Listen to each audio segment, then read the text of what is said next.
हरियाणा के पूर्व मुख्य और लोकसभा चुनाव को लेकर भारतीय जनता पार्टी की दूसरी लिस्ट जारी हो गई है और इसमें जो सबसे बड़ा नाम है मनोहर लाल का। करनाल से मनोहर लाल को लोकसभा का टिकट भारतीय जनता पार्टी ने दिया है। भारतीय जनता पार्टी ने दूसरी सूची जारी कर दी है और आज ही विधानसभा के अंदर मुख्यमंत्री जो पूर्व मुख्यमंत्री है मनोहर लाल, उन्होंने विधायकी छोड़ी थी, यानी विधानसभा से इस्तीफा दिया था और शाम को जो भारतीय जनता पार्टी की दूसरी लिस्ट आई है उस लिस्ट में मनोहर लाल का भी नाम है। विनोद लांबा इस वक्त मेरे साथ जुड़ चुके हैं, हमारे हरियाणा के डिप्टी एडिटर। इसी पर ज्यादा जानकारी के साथ विनोद, ये तो स्पष्ट था जब उन्होंने इस्तीफा दिया और उनको जब सीएम पद उन्होंने छोड़ा और उसके बाद आज विधायकी उन्होंने छोड़ी, तो साफ हो गया था कि कोई बड़ी जिम्मेदारी उनको और दूसरी जिम्मेदारी मिलने जा रही है। धर्मराज, बिल्कुल निश्चित तौर पर जी मीडिया पर कल सारे दिन की कवरेज में हमने साफ तौर पर यह बोला था कि करनाल से लोकसभा उम्मीदवार बनाए जा सकते हैं हरियाणा के पूर्व मुख्यमंत्री मनोहर लाल।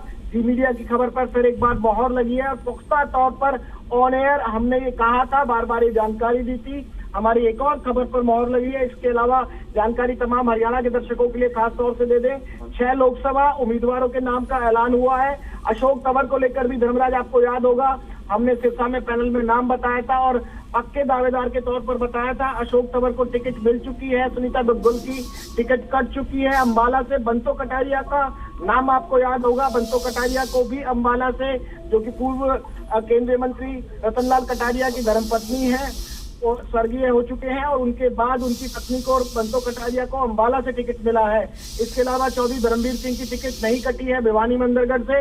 गुरुग्राम और फरीदाबाद को लेकर संशय कोई नहीं था, तो राव इंद्रजीत सिंह यादव फिर गुरुग्राम से बनाए गए हैं लोकसभा के उम्मीदवार। फरीदाबाद से केंद्रीय राज्य मंत्री कृष्णपाल गुर्जर, यानी कि दोनों केंद्रीय राज्य मंत्री अपनी टिकट को बचाने में कामयाब रहे हैं। पूर्व मुख्यमंत्री मनोहर लाल, जैसे जी मीडिया ने लगातार जानकारी दी थी, अब करनाल से लोकसभा उम्मीदवार बनाए गए हैं।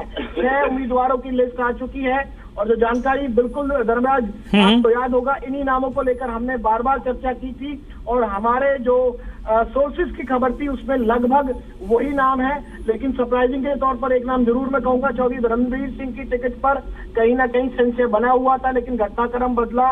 हिसार में अब नॉन जाट उम्मीदवार उतर सकता है, क्योंकि अभी भी हरियाणा की 4 टिकटों पर बीजेपी के उम्मीदवारों का ऐलान होना है। तो धर्मवीर सिंह की लॉटरी निश्चित तौर पर लगी है, संशय कहीं ना कहीं था और धर्मवीर सिंह को टिकट मिली है। बंतो कटारिया अंबाला से, सिरसा से अशोक तंवर, करनाल से मनोहर लाल खट्टर पूर्व मुख्यमंत्री, भिवानी महेंद्रगढ़ से मौजूदा सिटिंग सांसद धर्मवीर सिंह, गुरुग्राम से बात करें राव इंद्रजीत सिंह यादव केंद्रीय राज्य मंत्री है और फरीदाबाद से कृष्णपाल गुर्जर। धर्मराज, आपका सवाल। बिल्कुल 6 नाम अभी हैं जो लिस्ट मैं भी देख पा रहा हूं विनोद। इसमें अशोक तंवर का आपने जिक्र कर दिया, मनोहर लाल का आपने जिक्र कर दिया, राव इंद्रजीत के टिकट को लेकर उतना पसोपेश नहीं था, फरीदाबाद को लेकर भी लगातार आप ये बताते रहे कि कृष्णपाल गुर्जर को रिपीट किया जाएगा। अब सबकी निगाहें उन 4 सीटों पर हैं जिनके उम्मीदवार घोषित नहीं हुए हैं और सवाल यह है कि क्या पार्टी उन सीटों को लेकर थोड़ा असमंजस में है, क्योंकि अगर सिटिंग सांसद को टिकट देना होता तो शायद उनका नाम इस लिस्ट में होता। देखिए, हो सकता है, लेकिन अब तो संशय रहेगा। पहली 6 लिस्ट में जिनका नाम नहीं आया वो धड़कन बढ़ेगी। सोनीपत बाकी है, रोहतक बाकी है, कुरुक्षेत्र बाकी है और हिसार बाकी है।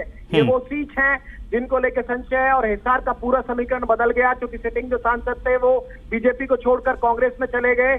और आपको धर्मराज ये भी याद होगा, मेरी आपसे ही चर्चा में जब सूत्रों के हिसाब से हमने खबर दी थी, तो कहीं ना कहीं जो समीकरण बदले हैं और मैं साफ तौर पे कह रहा हूँ, चौधरी धर्मवीर सिंह की निश्चित तौर पर टिकट में कहीं ना कहीं सहयोग रहा है। यहाँ यादव उम्मीदवार के तौर पर भी किसी को उतारे जाने की बात थी, लेकिन जो हिसार के बाद समीकरण बदले हैं। रोहतक को चैलेंज बीजेपी मान रही है, रोहतक पे सोच विचार के टिकट देगी। और एक और जानकारी मैं अभी दर्शकों के सामने रख दूं, बहुत हद तक संभावना है इसी विवाद के चलते अब सोनीपत के जो मौजूदा सांसद है उनका टिकट कटना हमारे सोर्स इंडिकेट कर रहे हैं। रोहतक में क्या रिपीट कर पाएंगे, ये महत्वपूर्ण खबर है। सोनीपत का मैं बिल्कुल दावे के साथ कह रहा हूं सोर्सेज से कि उनको टिकट मिलना बिल्कुल असंभव हो चुका है, जो भी सूत्रों से हमें जानकारी मिली है।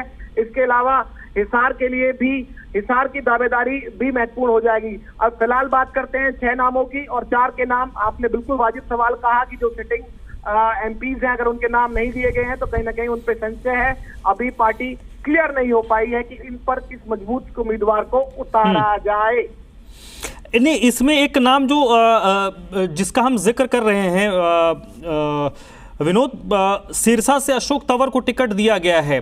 पूर्व में भी सांसद रहे हैं, वर्तमान सांसद का टिकट काटा गया है। जिस वक्त इनकी एंट्री हुई थी उसी वक्त से इस बात को लेकर चर्चा गर्म रही थी।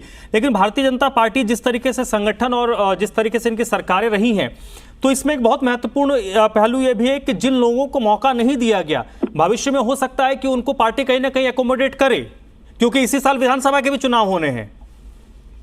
देखिए, बिल्कुल रतिया से उनकी दावेदारी बनती है। सुनीता दुग्गल के साथ कोई कंट्रोवर्सी नहीं है, कोई विवाद नहीं है, लेकिन अशोक तंवर को उतारना था और वो निश्चित तौर पर एक बड़े दावेदार के तौर पर ही आए थे और सिरसा से सांसद भी रहे और एक प्रोफाइल भी था उनका। तो ये हमारे सोर्सेज ने साफ तौर पर इंडिकेशन किया था।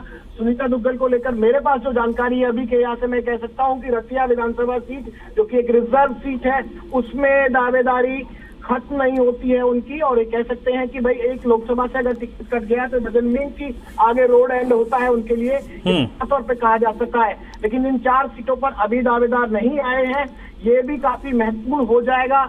रोहतक को लेकर निश्चित तौर पर पेच है, किस तरह का हो हिसार की परिस्थिति, धर्मराज आप अच्छी तरह वाकई में दर्शक भी समझ पाएंगे जब सिटिंग सांसद जाता है। सोनीपत का जो विवाद है वो भी मैंने इशारों में सूत्रों के हिसाब से आपको पूरी तरह से बता दिया। कुरुक्षेत्र को लेकर, कुरुक्षेत्र से ही सांसद जो है, पहले सांसद थे, सिटिंग सांसद, देखिए बड़ा एक अच्छा रोचक इंटरेस्टिंग फैक्ट बनता है। कुरुक्षेत्र से जो सांसद है मौजूदा सिटिंग सांसद है, क्योंकि इस्तीफा नहीं दिया है, फिर वो प्रदेश अध्यक्ष बनते हैं और प्रदेश अध्यक्ष बनने के बाद वो मुख्यमंत्री की शपथ लेते हैं। यानी कि आज की डेट में अगर देखा जाए तो 3 पद पर कुरुक्षेत्र से जो सांसद थे अब मुख्यमंत्री बन चुके हैं मनोहर लाल के बाद नायाब सिंह सैनी। तो निश्चित तौर पर कुरुक्षेत्र में भी पार्टी किसी और चेहरे पर दांव खेलेगी। ऐसा लगता नहीं है कि अब बिल्कुल तय हो चुका है, जब तो ये साफ कह दिया। इसमें लगता क्या है, बिल्कुल साफ तौर पर पूर्व मुख्यमंत्री मनोहर लाल ने इशारा भी कर दिया कि करनाल की जिम्मेवारी अब मैं नायाब सिंह सैनी साहब को सौंपता हूँ। नहीं, फरीदाबाद की अगर हम बात करें तो कृष्णपाल गुर्जर को रिपीट किया गया। इनके साथ भी ये रहा है कि प्रधानमंत्री लगातार ये मैसेज देते रहे हैं कि बहुत ज़्यादा आपको बोलना नहीं है।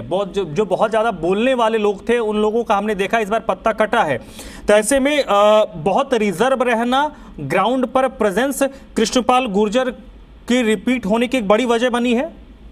देखिए, डिसेंस एक इमेज है, डिसेंसी के साथ है और कोई किसी तरह के विवाद में इन्वॉल्व नहीं है, सीधे तौर पर, और अपनी राजनीति करते हैं। और राजनीति के साथ ही पार्टी की तरफ से और केंद्रीय राज्य मंत्री होने के नाते पूरे भारतवर्ष में मुझे उनके कई दौरे साउथ के और कई दौरे गुजरात में और कई बाकी जगह के दौरे याद आते हैं। तो निश्चित तौर पर साफ छवि, बिना किसी विवाद के तीसरी बार टिकट मिलना ये महत्वपूर्ण है। राव इंद्रजीत की आप बात कर लीजिए, कृष्णपाल गुर्जर की आप बात कर लीजिए, धर्मवीर भी काफी अच्छा रिपीट कर पाए हैं, लेकिन दोनों की और केंद्रीय राज्य मंत्रियों की बात कर रहे हैं। और ये वो बड़े मंत्री हैं जो हरियाणा के कोटे से आते हैं। एक लास्ट कमेंट में जरूर करूंगा, जो दोनों मोदी कैबिनेट में भले ही राज्य मंत्री के तौर पर हो, लेकिन दोनों सरकारों में रहे हैं बतौर मंत्री।